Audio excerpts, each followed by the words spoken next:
God judged him inside a terrifying dream, and the verdict shattered Jerome's identity, confidence, and peace. He mocked Christians as asses, then attacked bishops, popes, and scholars with astonishing fury and precision. He fled into the desert to escape temptation, but memories followed him into every lonely cave. He challenged Augustine through weaponized letters, while both brilliant minds refused surrender, silence, compromise, or retreat. He abandoned Rome under accusation, carrying anger, scholarship, followers, and unfinished work toward the Holy Land. In Bethlehem, this furious exile attempted a translation no Latin scholar had completed with comparable ambition. His Bible governed Western worship for centuries, surviving empires, invasions, arguments, reforms, and repeated cultural upheaval. How did this impossible man create the text that shaped an entire civilization after his death? Jerome openly confessed that indignation carried him away whenever he heard ideas he considered sacrilegious or intellectually dishonest. That admission captures a towering 4th century figure whose immense learning was matched by an equally immense capacity for conflict and resentment. Few personalities from that remarkable century remain more intriguing, contradictory, exhausting, or unexpectedly influential than the scholar called Jerome. He was not remembered primarily for desert holiness like Anthony, theological precision like Athanasius, or fearless political firmness like Ambrose. Nor did his reputation rest chiefly upon preaching, although his contemporary John Chrysostom became famous precisely through extraordinary public eloquence. Jerome possessed a different genius, expressed through an endless struggle against the surrounding world and an even harsher struggle within himself. Christian tradition later honored him as Saint Jerome, yet earthly peace never appears to have settled comfortably upon his restless spirit. His holiness was neither gentle nor sweet. It remained proud, stormy, demanding, and sometimes bitter toward nearly everyone around him. He constantly tried to rise above ordinary human weakness, then showed little patience toward anyone he judged lazy, careless, or insufficiently disciplined. Criticism wounded his pride deeply, and he usually answered disagreement with sarcasm, accusation, learned contempt, or personal humiliation instead of restraint. His targets included heretics and hypocrites, but also celebrated Christian minds such as Chrysostom, Ambrose, Basil, and Augustine of Hippo. Jerome dismissed some opponents with the memorable insult, two-legged asses, revealing both his verbal brilliance and his destructive lack of moderation. Yet that abrasive personality never erased his exceptional scholarship, and perhaps the same relentless temperament helped sustain his most demanding achievements. Christian art therefore remembered him predictably, gaunt, solitary, severe, contemplating a skull while manuscripts and a watchful lion surrounded him. The traditional image captures a man preoccupied with death, discipline, judgment, knowledge, and the stubborn imperfections of his own divided nature. Before understanding his translation, we must first understand the war that Jerome carried everywhere, including into prayer, friendship, scholarship, and solitude. His contradictions make him difficult to admire without reservation, yet impossible to remove from the history he helped create across Christian history. Jerome was born around 348 in an obscure northern Italian region, far from the great capitals that later shaped his turbulent career. Chronologically, he was younger than many famous contemporaries, yet observers later remark that Jerome somehow seemed to have been born already old. Even during youth, he regarded himself as wiser, more serious, and intellectually older than companions who appeared relaxed or ordinary beside him. More surprisingly, those companions gradually treated him similarly, less like an ordinary young man than an imposing institution already demanding respect. From his earliest education, Jerome loved classical learning with passionate intensity, especially the polished Latin worlds of Cicero and Virgil. He devoured pagan rhetoric and poetry, admiring their precision, elegance, rhythm, and power to shape educated minds across the Roman world. Yet that admiration produced agonizing conflict because Jerome sincerely feared that loving pagan literature might betray his identity as a devoted Christian. The books that trained his mind also burdened his conscience, creating suspicion that literary pleasure itself concealed something spiritually dangerous and sinful. During a severe illness, that private tension reached a terrifying climax, while fever carried Jerome into an overwhelming dream of divine judgment. He imagined himself standing small and exposed before God's final tribunal, where a thunderous voice demanded that he identify himself truthfully. Jerome answered that he was a Christian, expecting the confession to establish his loyalty before the terrible judge confronting him in glory. The answer came like a sentence. You lie, because you are not Christian, but Ciceronian, devoted inwardly to pagan eloquence. Jerome awoke violently, sweating and frightened, convinced that his beloved classical authors had become evidence against him before the judgment of God. For a time, he resolved to abandon pagan literature and dedicate himself entirely to scripture, Christian teaching, and disciplined spiritual study. Yet he never truly stopped reading those authors, nor did he cease imitating their elegant style throughout his extensive Christian writings. The dream changed his conscience and intensified his guilt, but it never removed the classical training embedded permanently within his powerful pen. Even as a young student, seriousness became a kind of armor, separating Jerome from companions who seemed content with ordinary ambition.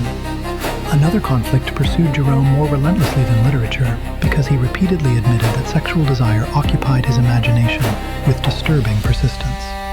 He entered ascetic monastic life, hoping isolation, fasting, prayer, and physical hardship would finally free him from that humiliating inner burden.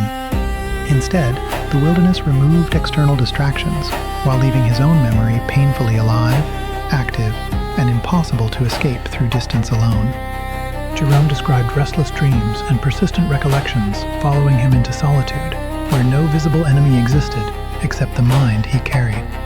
He remembered elegant dancers from sophisticated Roman society, and their imagined movements returned precisely when he sought absolute purity before God. Those memories transformed the silent desert into another battlefield, proving that geography could not automatically silence desire, vanity, or remembered pleasure. Jerome answered temptation by punishing his body with extreme fasting, sleeplessness, discomfort, and disciplines intended to exhaust every rebellious appetite. He hoped physical suffering might extinguish fires that prayer and reason had failed to control. But the strategy offered no lasting peace. His appearance became deliberately neglected, with matted hair, ragged clothing, and dirt that ordinary Roman society would have considered shocking. Jerome even argued that spiritual cleansing through Christ made repeated washing of the physical body unnecessary, revealing his characteristic taste for extremity. Yet radical self-neglect still failed to quiet his imagination, because temptation survived hunger, dirt, loneliness, exhaustion, and deliberate bodily suffering. Desperate to occupy his mind completely, Jerome chose an intellectual discipline difficult enough to compete with every distracting memory: Hebrew study. He began learning unfamiliar letters and grammar from a Jewish teacher, struggling against a language that initially sounded rough and barbaric. For someone formed by elegant Latin and Greek patterns, Hebrew demanded humility, repetition, frustration, and patient attention to unfamiliar structures. Jerome reminded himself that the Old Testament had first been written in this difficult language, making its very strangeness worthy of reverence. What began as a desperate distraction from desire slowly became the linguistic foundation for his greatest contribution to Western Christianity. In candlelit study, the letters that once seemed barbaric gradually became intelligible, absorbing the restless energy that solitude could not calm. Almost accidentally, Jerome's private struggle opened the long road toward a translation that would influence worship, doctrine, education, and culture. The desert stripped away society, but it could not strip away memory, desire, pride, or imagination. This failure taught Jerome that intellectual labor might discipline his mind more effectively than bodily punishment ever could, in solitude, during later scholarship. Eventually, Jerome admitted an uncomfortable truth. Despite his determination, he was not suited for permanent isolation as a desert hermit. Historical accounts suggest that he abandoned this extreme experiment before 3 complete years had passed in the wilderness around him. He returned first to Antioch, exchanging silent caves for crowded streets, and accepting formal ordination as a presbyter within the church.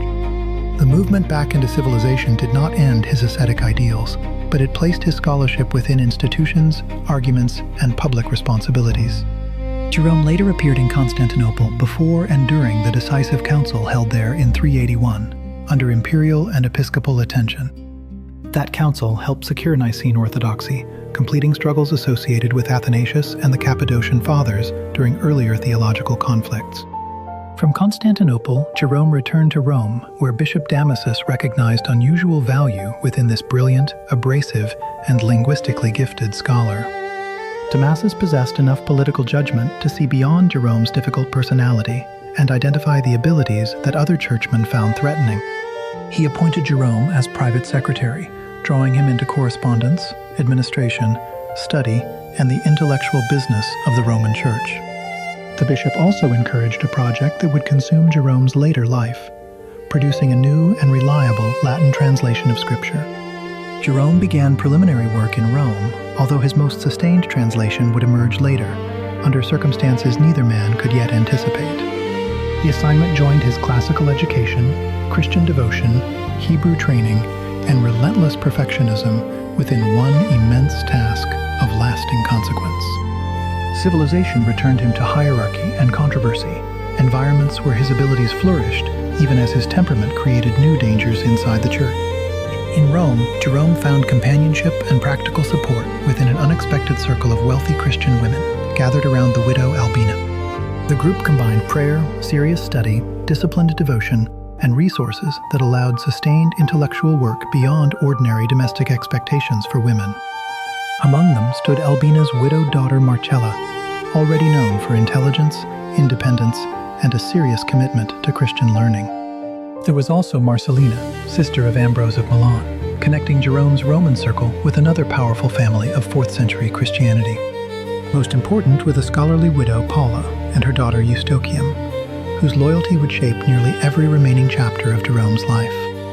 Jerome visited their household regularly because he discovered disciples genuinely eager to master difficult texts rather than merely admire his reputation. Several women became accomplished students of Greek and Hebrew, languages rarely pursued with such determination inside aristocratic Roman households. Within this company, Jerome could examine difficult questions about grammar, meaning, interpretation, and the exact translation of biblical passages. The discussions offered intellectual seriousness without the aggressive rivalry that repeatedly poisoned his relationships with ambitious male clergy and scholars. Jerome apparently maintained no close adult male friendship, despite corresponding widely and arguing constantly with prominent Christian leaders across the empire. At the same time, sexual temptation remains an obsessive concern within his writings, memories, spiritual disciplines, and understanding of human weakness. Yet among these intelligent women he found unusual peace, trust, companionship, and freedom to expose the sensitivity hidden beneath his combative manner. Perhaps they seemed less threatening to his fragile scholarly pride than men competing for authority, prestige, influence, and public recognition. Whatever the reason, Marcella, Paula, Eustochium, and their companions understood Jerome more intimately than nearly anyone who encountered his public anger. They recognized that his cruelty often protected vulnerability, while his difficult personality coexisted with loyalty, intellectual generosity, and profound emotional dependence. This community became more than an audience. It provided the human relationships and material support that made his later work possible. Their household became a rare place where scholarship, devotion, wealth, and female learning strengthened one another. The friendships also revealed that Jerome, despite his hostility, depended deeply upon people capable of enduring his demands and recognizing his gifts. Jerome was never tactful for long, and his sharp tongue soon created powerful enemies among leaders of the Roman Church. They resented his criticism, his confidence, his contempt for comfortable living, and the unmistakable sense that he considered himself intellectually superior. While Damasus lived, Jerome possessed a powerful protector capable of restraining opponents and preserving space for his scholarship within Rome. When the bishop died late in 384, that protection disappeared immediately, leaving Jerome exposed before men who had patiently accumulated grievances. Siricius succeeded Damasus and showed little enthusiasm for Jerome's scholarship, while displaying even less patience toward his abrasive and demanding personality. The situation worsened after one of Paula's daughters died unexpectedly, creating an emotionally charged opportunity for Jerome's enemies to attack. Critics claimed that the young woman's death resulted directly from excessive austerities and disciplines Jerome had recommended to his devoted followers. Many accusers belonged to the luxurious circles he had publicly condemned, making the tragedy a weapon within an older struggle over authority. Hostility eventually made productive work impossible, and Jerome decided to leave Rome rather than remain trapped within escalating suspicion and controversy. He gathered his possessions, abandoned the city that had offered influence and danger, and began traveling toward the distant Holy Land. Jerome described the journey memorably as movement from Babylon to Jerusalem, transforming personal defeat into a biblical image of spiritual departure. Rome had given him patronage, enemies, disciples, and the beginnings of his translation. Exile would now carry all four eastward. Leaving Rome was therefore both defeat and liberation, removing Jerome from immediate influence while opening the setting for his greatest work. Paula and Eustochium followed Jerome eastward, although they traveled separately and undertook their own pilgrimage toward Jerusalem and biblical landscapes. Their decision revealed that the relationship depended upon shared conviction and scholarship, not merely Jerome's official position within the Roman Church. Jerome first traveled through Egypt, visiting Alexandria's celebrated scholars and exploring traditions preserved among desert monastic communities there. He also encountered monks who inherited the spiritual world associated with Anthony, whose example had shaped generations of Christian asceticism. By 386, Jerome returned to Palestine, where he and Paula independently chose permanent settlement and a disciplined monastic future. Their purpose differed from the extreme desert practices Jerome had attempted earlier, and recently observed again during his Egyptian journey.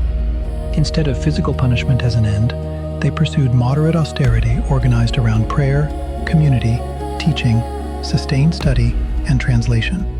Paula possessed substantial personal wealth, while Jerome also had resources sufficient to support construction and continuing scholarly activity in Bethlehem. Together they founded two separate monasteries, one for women under Paula, and another for men supervised directly by Jerome. The arrangement created protected communities where devotion and learning could continue near places connected with the biblical story they studied. Jerome deepened his Hebrew education, specifically to translate scripture accurately, consulting teachers and wrestling continually with difficult words and structures. He also taught Latin to neighborhood children, linking his demanding scholarship with ordinary educational service inside the local Bethlehem community. At the same time, he instructed Paula's nuns in Greek and Hebrew, expanding the unusual tradition of learned women begun in Rome. Bethlehem therefore became monastery, school, translation workshop, refuge, and permanent home for a scholar once unable to remain anywhere peacefully. The monasteries transformed private wealth into a durable institution where languages, scripture, education, and disciplined community life could reinforce one another. Above every other task, Jerome concentrated upon his lasting monument, a complete and direct translation of the entire Bible into Latin. The project demanded comparison among Hebrew manuscripts, the Greek Septuagint, existing Latin versions, and the interpretations preserved by learned readers. Before Jerome, Latin Christians relied upon a patchwork of older translations, collectively remembered as the Old Latin Bible tradition. Those versions came primarily through the Greek Septuagint, rather than directly from Hebrew, and their quality differed greatly between regions. Generations of copying had multiplied mistakes, while local revisions created contradictions that frustrated readers attempting to compare passages across churches. Christians in different parts of the empire could therefore hear noticeably different Latin wording while believing they shared the same Bible. Jerome found that situation intolerable because his perfectionism demanded consistent language, careful grammar, and the closest recoverable relationship to original meaning. He chose a controversial solution: translate the Old Testament directly from Hebrew, instead of merely repairing traditional Latin through the Septuagint. Many contemporaries considered that decision dangerous, because the Greek Septuagint had been used by apostles and possessed inherited sacred authority. To them, replacing familiar wording threatened worship, memory, interpretation, and the unity of congregations accustomed to hearing particular biblical phrases. Jerome answered that returning to Hebrew offered a firmer foundation, despite the suspicions surrounding Jewish teachers and unfamiliar textual traditions. His willingness to cross linguistic boundaries reflected both scholarly courage and the same stubborn confidence that made cooperation with critics difficult. Augustine, already respected in North Africa, wrote expressing serious reservations about the confusion a Hebrew-based Latin translation might produce. He feared ordinary congregations would reject unfamiliar readings, and that disputes over wording might divide communities rather than enlighten them. Jerome received the criticism badly, answering with sharp defensiveness and occasional condescension toward a younger bishop who questioned his chosen method. Their surviving correspondence reveals two extraordinary intellects, each certain of his reasoning, sparring across the Mediterranean through carefully constructed letters. Neither man surrendered easily, and their exchange became fascinating precisely because admiration, irritation, learning, and wounded pride remained constantly intertwined. Yet mutual respect eventually emerged, preventing disagreement from becoming the permanent, vicious rupture that ended many other relationships in Jerome's life. The controversy demonstrated the translation was never merely technical. Every choice touched worship, authority, tradition, identity, and the trust of believers. Jerome nevertheless continued, convinced that faithful scripture required the risk of correction even when familiar language resisted every proposed change. Every disputed word forced Jerome to choose between inherited familiarity and the meaning he believed the Hebrew preserved. Those choices would later appear inevitable to many readers, but during Jerome's lifetime they could sound disruptive, arrogant, and dangerously innovative. The translation absorbed nearly 2 decades of Jerome's life, advancing slowly through books whose language, history, and theology demanded constant judgment. He worked through Psalms, Pentateuch, historical narratives, prophets, and other writings, treating every phrase as a problem requiring exact attention. Grammar mattered, but so did idiom, context, inherited interpretation, and the danger of forcing Hebrew meaning into elegant Latin patterns. Jerome's classical training helped him write powerful Latin, yet accuracy sometimes required resisting the literary beauty that had shaped his entire mind. For all his pride elsewhere, he showed genuine humility before difficult Hebrew passages and regularly consulted Jewish scholars for assistance. He asked about obscure words, disputed expressions, and cultural meanings, accepting guidance from teachers many Christians considered religiously suspect. That practice was unusual for a Christian scholar of his period, and attracted criticism from those who regarded consultation as undignified. Jerome continued because the text mattered more than appearances, and Hebrew expertise could not be replaced by confidence, tradition, or hostility. The physical cost grew steadily as years of close reading under weak lamplight damaged eyesight that had never been especially strong. Candles burned low, while small letters blurred, forcing him to labor through pain, fatigue, and the gradual narrowing of his vision. Jerome complained that poor nighttime light made Hebrew books unreadable, although their tiny letters challenged him even during daylight. The remark reveals a man literally losing sight while attempting to give future generations clearer access to the biblical text. His work joined intellectual discipline with bodily sacrifice, though unlike earlier desert punishments, this suffering served a concrete, scholarly purpose. Page after page accumulated, creating not one dramatic moment of triumph, but thousands of decisions made through years of persistence. Translation, therefore, became a daily practice of uncertainty, requiring Jerome to decide where confidence ended and responsible consultation began over many years. Despite failing eyesight and advancing age, Jerome continued working as the translation later called the Vulgate gradually assumed recognizable form. The name came from Latin language, describing something common or widely used, although universal acceptance remained far beyond Jerome's lifetime. His final decades unfolded amid instability because the Roman world itself was beginning to bend beneath growing external and internal pressures. In 410, news reached Bethlehem that Rome, the eternal city unconquered for centuries, had fallen to invading Visigoths.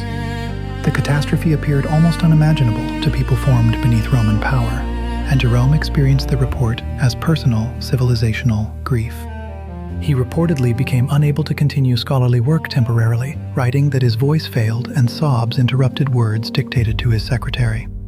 Refugees from the sack eventually reached distant Bethlehem, bringing direct human evidence that the world Jerome remembered was collapsing. His monastic community offered shelter and assistance, turning scholarship into practical service amid displacement, fear, hunger, and imperial decline. Another loss had already wounded him deeply. Paula died in 404, after more than 2 decades as friend, patron, and collaborator. Her death removed the person whose loyalty, wealth, intelligence, and shared vocation had made Bethlehem's communities and Jerome's work possible. Jerome confessed that grief nearly stopped his labor, revealing emotional dependence beneath the severe independence displayed throughout public controversy. Paula's daughter Eustochium continued her mother's work and supported Jerome during the increasingly difficult years that followed in Bethlehem. She provided companionship, continuity, administration, and a living connection to the Roman circle that had first welcomed his biblical scholarship. Age, loss, invasion, illness, and controversy surrounded Jerome, yet he continued writing because argument and study remained inseparable from his identity. His final years were therefore neither peaceful retirement nor simple decline, but another demanding stage of labor amid a changing world. The Bible he translated slowly outgrew the vulnerable communities, exhausted bodies, and crumbling political order that had produced its pages. The fall of Rome made his scholarly labors seem both fragile and unexpectedly necessary amid civilizational collapse. As refugees entered Bethlehem, the monastery became proof that textual scholarship and practical mercy did not have to remain separate callings. Jerome lived almost 10 years after Paula's death, enduring loneliness, physical pain, and disputes that continued even into advanced age. He never fully abandoned his combative spirit, and still found energy to oppose teachings or teachers he considered dangerous and misguided. Arguments remained part of his vocation because he believed truth required defense, although his methods repeatedly wounded allies as well as enemies. Then Eustochium died, removing the companion who had become, in every meaningful sense, a daughter within Jerome's final household. Only a few months later, the exhausted scholar reached the end of his own long, turbulent, and intensely productive life. Jerome died in 420 inside the Bethlehem community he had built through collaboration, exile, study, wealth, discipline, and persistence. His monastery stood near the cave traditionally identified with Christ's birth, placing his death beside the story he spent decades translating. A candle went out, but the manuscript shaped in that small community had only begun its vast historical journey westward. By the end, Jerome had outlived many companions, but not the arguments, memories, and responsibilities that had defined his identity until death. The Vulgate became the standard Bible of the Western Church for well over 1,000 years after Jerome's death. Medieval monks copied its words, theologians argued from its sentences, worshippers heard its language, and artists absorbed its images. Its vocabulary entered prayer, education, law, literature, and public imagination throughout societies that inherited Latin Christianity from the Roman world. Printing presses later multiplied the text by thousands, carrying Jerome's choices into an age he could never have imagined.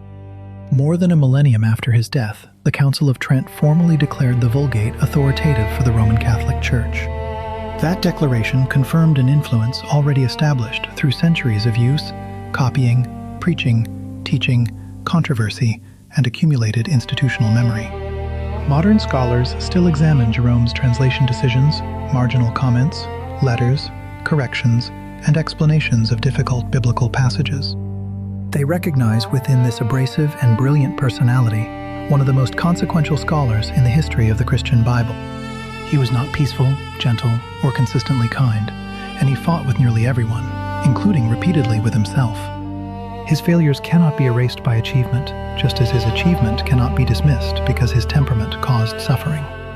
Jerome's life forces an uncomfortable question about whether great cultural work sometimes emerges through personalities that remain deeply wounded and difficult. His relentless pursuit of accurate scripture outlasted quarrels, opponents, accusations, exile, grief, weakening eyesight, and his own considerable flaws. The scholar in the desert never found complete peace, but he gave Western Christianity a language for reading its sacred books. His final legacy is therefore both monumental and human, a transformed Bible created by a man who could not easily transform himself. His work survived because later generations found it useful, authoritative, memorable, and adaptable across changing historical worlds throughout the Latin West.